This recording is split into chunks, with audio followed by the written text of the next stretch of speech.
فکری مذہب ہے، اور انسان کی آزادی فکری اور بنیادی انسان کا حق ہے کہ آزادی انسان کا فکری اور بنیادی حق ہے۔ اسلام آنے سے پہلے، دین شریعت کے حقوق کو نافذ ہونے سے پہلے پوری دنیا کی انسانیت غلامی کی زنجیروں میں جکڑی ہوئی تھی۔ دنیا کے تمام انسان دو طرح کی جماعتوں میں بٹے ہوئے تھے۔ ایک جماعت تو وہ تھی جو انسان، وہ جماعت، وہ گروہ دنیا کی تمام تر وسائل کی موجودگی کی وجہ سے بڑی طاقتور پوزیشن پر تھی۔ وہ اقتدار اور حکومت کو ان کا پیدائشی حق سمجھتی تھی، اور دوسری تمام انسانیت کو وہ سمجھتی تھی کہ غلامی کے لیے اور ہماری اطاعت کے لیے۔ دوسری جماعت جو تعداد کے اعتبار سے اگرچہ بہت زیادہ تھی، لیکن کمزوری اور بے حسی نے ان کو ذہنی اور جسمانی غلام بنا کر رکھ دیا تھا۔ نہ ہی انہیں اپنے فکر و خیال کی آزادی میسر تھی، نہ ہی انہیں اپنے عقیدہ و مذہب کی آزادی میسر تھی۔ تھوڑا خاموش رہیے تو میں اپنی بات کو بڑا اچھی طرح سے کہہ پاؤں گا۔ خاموشی کا ماحول اختیار کریں۔ تو ایک جماعت ایک گروہ دنیا میں وہ تھی کہ تعداد کے اعتبار سے بہت زیادہ تھی، لیکن کمزوری اور بے حسی سے ان کو ذہنی، فکری، جسمانی طور پر غلام بنا کر رکھ دیا۔ نہ ہی انہیں فکر و خیال کی آزادی میسر تھی، نہ ہی انہیں عقیدہ و مذہب کی آزادی میسر تھی، نہ ہی انہیں کسی طرح کی تجارت کرنے کے حقوق حاصل تھے، نہ ہی انہیں کسی چیز کے مالکانہ تصرف کرنے کے ان کو حق حاصل تھا۔ اس دنیا میں غلامی کی زندگی بسر کر رہی تھی۔ وہ انسان تو تھے، لیکن انسانیت کی حیثیت سے جو عزت و مرتبہ، جو مقام و مرتبہ، جو ادب و احترام انہیں ملنا چاہیے تھا، اس سے بالکل کوس و دور سے بالکل محروم تھے۔ جب شریعت آئی، دین اسلام آیا، فکری مذہب آیا، نبی کریم صلی اللہ علیہ وسلم کی بیعت ہوئی، تو اسلام نے ان غلامی کی زنجیروں کو توڑ دیا جو صدیوں سے انسانی کی پاؤں میں بیڑیوں کی شکل میں تھی۔ صدیوں سے انسان جو غلامی کی زنجیروں میں جکڑا ہوا تھا، جب دین اسلام آیا، آپ علیہ السلام کی بیعت تھی، تو اس زنجیروں کو شریعت نے توڑ دیا اور انسان کو آزاد زندگی گزارنے کے طریقے بتائے۔ لہٰذا جب بھی کسی ملک میں کسی انسانیت کو غلام بنانے کی کوشش کی گئی، تو ہر وقت، ہر دور، تاریخ شاہی نہیں، ہر جگہ علماء کرام کھڑے ہوئے اور انسان کو آزادی دلانے کے لیے، ملک کو آزاد کرانے کے لیے اپنے خون کو انہوں نے قربان کیا۔ آج شاید ہمارے نوجوان تاریخ سے بالکل دور ہو چکے ہیں۔ اس ملک کو آزاد کرانے کے لیے کچھ سال، 2 سال کی محنت نہیں ہے، بلکہ 200 سال تک آزادی لڑتے چلے گئے۔ 1772 میں شاہ عبد العزیز دہلوی رحمۃ اللہ علیہ سب سے پہلے انگریزوں کے خلاف جہاد کا فتویٰ دیا ہے۔ 1772 میں سب سے پہلا فتویٰ انگریزی کے خلاف شاہ عبد العزیز دہلوی رحمۃ اللہ علیہ نے دیا ہے۔ اس کے بعد جتنی تحریکیں چلی گئی، جتنی جنگیں چلتی گئی، وہ سب اسی فتوے کا نتیجہ تھا۔ ملک کا آزاد 1947 کو ہوا، لیکن اس سے پہلے 1772 میں انگریز کے خلاف جہاد کا فتویٰ دیا گیا۔ شاہ اسماعیل شہید رحمۃ اللہ علیہ 900 مجاہدین کا لشکر لے کر اور 10,000 کا مریدین کا لشکر لے کر انگریزوں کے خلاف انہوں نے مقابلہ کیا۔ ان کو شہید کیا گیا۔ ان کے شاگرد اس مشن کو لے کر آگے چلتے ہیں۔ شاہ سید احمد شہید رحمۃ اللہ علیہ اپنے لشکر کو لے کر آگے چلتے ہیں۔ ان کے حالات میں لکھا ہے، جب جنگ چل رہی تھی، شاہ سید احمد شہید رحمۃ اللہ علیہ ایک انگریز نے نبی کی شان میں گستاخی کے الفاظ کہہ دیے۔ شاہ صاحب نے ایک وحشی سے کیفیت طاری ہو گئی، تلوار لے کر اس کے پیچھے بھاگے ہیں، لیکن کسی اور نے پیچھے سے حملہ کر دیا، آپ کی گردن بدن سے جدا ہو گئی۔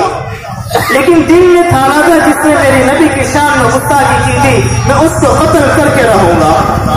اور حدیث میں اللہ علیہ السلام نے ارشاد فرمایا کہ اس دنیا میں کچھ بندے ایسے ہوتے ہیں جب وہ کسی بات کو ٹھان لیتے ہیں، کسی کام کے ارادے کو ٹھان لیتے ہیں، اللہ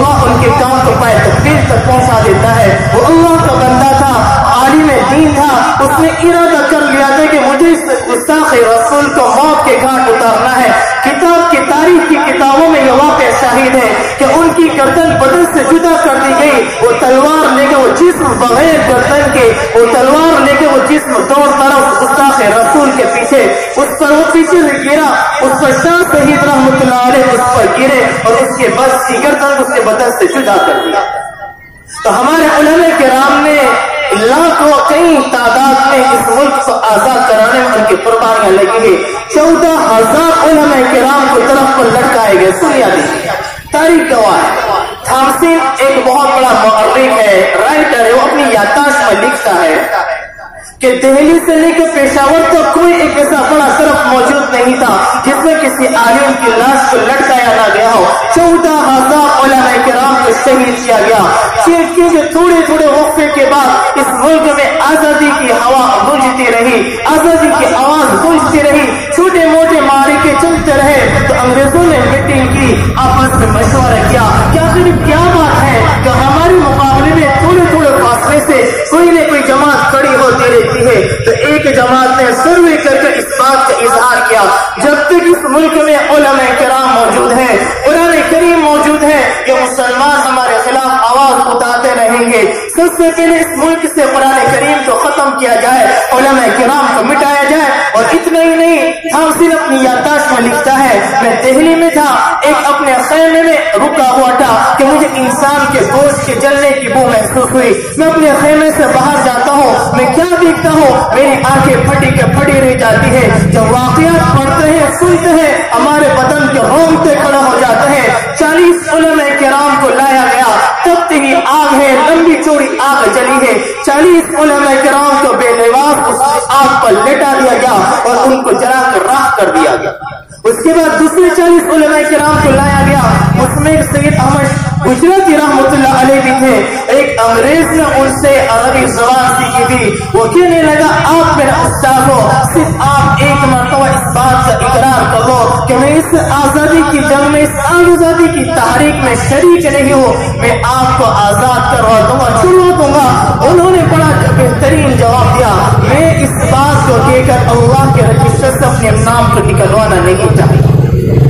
علماء کرام نے اپنی جان سے، اپنے خون سے زمین کو سینچا ہے۔ 150 سال تک، 200 سال تک آزادیاں چلتی رہی، لڑائی چلتی رہی۔ اس کے بعد آخری وقت میں دوسرے مذاہب کے لوگ بھی شریک ہوئے اور سب نے مل کر جنگ کو لڑا اور ملک کو آزاد کیا۔ لیکن ہمارے مسلمان نے اپنی ماضی کو، تاریخ کو بھلا دیا۔ جو قوم اپنی ماضی سے کٹ جاتی ہے، جو قوم اپنے اسلاف کی تاریخ کو اس سے پشتان دیتی ہے، جو قوم اپنے ماضی کی تاریخ کو بھلا دیتی ہے، وہ مستقبل میں کبھی بھی کامیابی کے راہوں کو طے نہیں کر سکتی۔ ہمارے اسلاف نے ہمارے لیے کیا قربانی دی آج ہمیں پتہ ہی نہیں ہے۔ جب ہندوستان آزاد ہوا، 1947 میں ہندوستان آزاد ہوا، اگر 15 اگست کا دن تھا، اس کے بعد ملک کے آئین بنائے گئے، کچھ قوانین بنائے گئے، اس کے بعد ملک کی تقسیم بھی ہوتی گئی، کچھ لوگ ہندوستان سے پاکستان چلے گئے، لیکن ہم نے ہندوستان کی زمین کو اختیار کیا۔ ہم بائی چانس ہندوستانی نہیں، ہم بائی چوائس ہندوستانی ہیں۔ ہم نے ہندوستان کی زمین کو چوز کیا ہے۔ ہم چاہتے تو پاکستان چلے جاتے، لیکن ہم نے ہندوستان کی زمین کو چوز کیا ہے۔ ہم بائی چانس ہندوستانی نہیں ہیں، ہم تو بائی چوائس ہندوستانی ہیں۔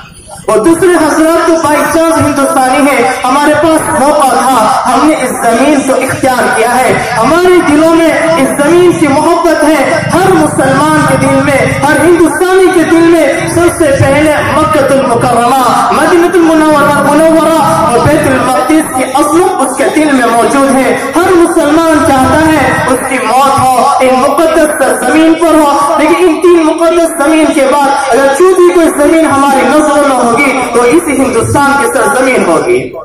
یہ مسلمانوں کی زمین ہے۔ ہم نے ہمارے اسلاف نے، ہمارے اکابرین نے بڑی محنتوں سے، بڑی قربانی سے اس ملک کو آزاد کیا ہے۔ اس ملک کو آزاد اس لیے کیا کہ اس ملک میں امن و امان کی فضا قائم ہو جائے، یہاں کا ہر باشندہ، یہاں کا ہر رہنے والا آزادی کے ساتھ زندگی گزار سکے، یہاں ہر مذہب پر رہنے والا اپنے مذہب کے مطابق زندگی گزارنے والا بن جائے۔ ہمارے اسلاف تو قربانیاں دے کر چلے گا، ہمیں کیا کرنا ہے؟ ہم اس ملک کی بقا کے لیے ہمیں کیا کرنا ہے؟ اس ملک میں امن امان کی فضا قائم کرنے کے لیے ہمیں عمل کیا ہونا چاہیے؟ تو ہمارا عمل یہ ہونا چاہیے کہ ہمیں قرآن سے اپنے آپ کو جوڑنا ہے، اپنا تعلق قرآن کریم سے وابستہ کرنا ہے، آپس میں اتفاق اتحاد کو قائم کرنا ہے اور اپنے حسن اخلاق کا مظاہرہ کرنا ہے۔ یہ تین کام اگر ہم نے کر لیا، قرآن سے اپنے آپ کو جوڑنا ہے، آپس کا اتفاق اتحاد ہے اور اپنے حسن اخلاق کا مظاہرہ ہے۔ قل اللہم مالک الملک تؤتی الملک من تشاء وتنزع الملک ممن تشاء۔